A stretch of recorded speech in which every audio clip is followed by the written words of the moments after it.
Yeah, I couldn't hold the soap. The soap would slip out of my hand. So how did you deal with that? What did you do? I have an essence in my mind of what I used to do, like a bath brush. I would have to put the soap on a bath brush and then situate the bath brush somewhere where it would remain solid, and I would physically have to move my body up and down. That would be hard in itself. To get yourself, because I couldn't, I had no motion. My arms could not do this. I couldn't do this. I couldn't do this. How long until all that came back and the feel came back? It was about 7, 8 months. 7, 8 months of that. Oh my gosh. I just would turn on a light switch with my forearm, turn it off, turn it on. So all that takes very creative. Time. Yeah, very creative. Yeah. So then once all this happens to you, how do you feel? Do you feel like you're still part of society? Does it take you a while to get out there and start doing things again? It's been a structured recovery. In what way? I'd say in the first 3 years is when I was going through the surgeries and the therapies. So I was in no position to think about anything but on a daily basis. Right.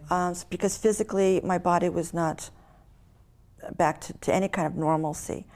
But as time went on, the physicality of it, you become stronger. But then you first begin to deal with the emotional things. Right.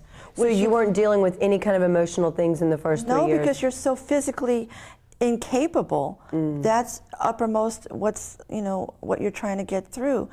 Then all of a sudden I started to realize, well, now I'm older, and now what was I doing before that all of a sudden now I've lost these years, and what do I need to go, what do I need to think about, and your value system changes, your perspective on life changes, and things that were important before are no longer important, because once you realize that you literally may not have been on this earth anymore, right, everything becomes your list of what's important. Well, how do you even wrap your head around that you may not have been here anymore? I mean, you know what, I didn't consciously do it. I'll tell you, I can remember when this, like epiphany, this mental epiphany, right. I was in Italy, actually. And I was on a boat with different people that I didn't know, and I was just out in the water. We were going on a tour somewhere. And I remember everybody was having conversations into their own thing, and I was sort of in my own place, and all of a sudden, I looked out, and the tears started coming to my eyes, and I realized it was so beautiful, the coastline was so beautiful, and I saw people of different cultures communicating with one another instead of fighting. Right. And I looked out at everything, and I thought, my God, if I wasn't here anymore, I wouldn't be seeing this. I just wouldn't be seeing this. And everything just came into focus at that point. So how did that affect you?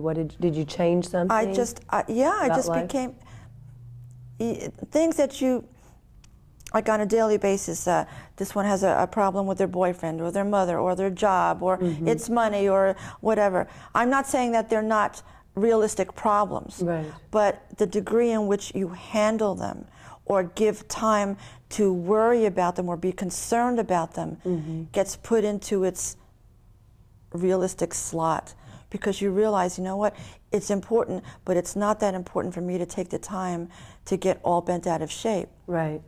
So how do you deal with people who come to you with these problems, or if they start telling you the story and you know that it's not that important, but they don't, so how do you deal with it? I never want to talk down to anyone. I always want to talk to them as though they're human. They have a problem, I have a problem. I can't expect them to have that philosophy because they haven't experienced that tragedy, and nor would I ever wish that on them. So I try to at least to listen and to sort of guide them in a direction where you can take care of it, but to look at it with another kind of approach. But since you've been through that, do you ever try and explain that to people? Okay, that this is not that important. You know, there's more to life than this. You know, think of I my don't situation. explain it Do you ever? in detail. I just basically say, whatever their situation is, I would say, well, you know something, I was burned in a fire, and one of the things I learned is to make the most of each day. Mm-hmm. And not dwell on these things, basically. But I do think it's hard that if somebody hasn't been through that, for them to really understand to the same extent. It is. So many people right after the fire said to me, oh, I've been thinking I have this problem. Oh, but then I look at you and I see what you went through, and it makes my problems just seem like they're nothing. And I said, well, I never want to diminish what your problem is. But, you know, I think it's good that I meet you and you meet me, to know that these problems still exist, and for you to realize that there's another way, there's another approach to life, without you having to go through a tragedy. So what do you think was the hardest thing to deal with your tragedy? Aside from the physical, I think it was acclimating myself back into the public, because I knew what I was really coming up against, that most people have not seen fire victims unless it's on the news or, you know, in an article. And how did people react when they saw you? Like even initially and then today, you know, if it's any different? I don't think there's a week goes by where someone isn't reacting to me, but now it's either there's people that, oh, you know, my relative, my mother, my father was burned in a fire. I know how you must feel. I know. There's that, or there's the people. But does that make you mad? Because do they really know how you feel? I mean, do you ever sit there and say, okay, no, you don't know how I feel? I never say that. I never say that, because everybody's got their own level on what they feel.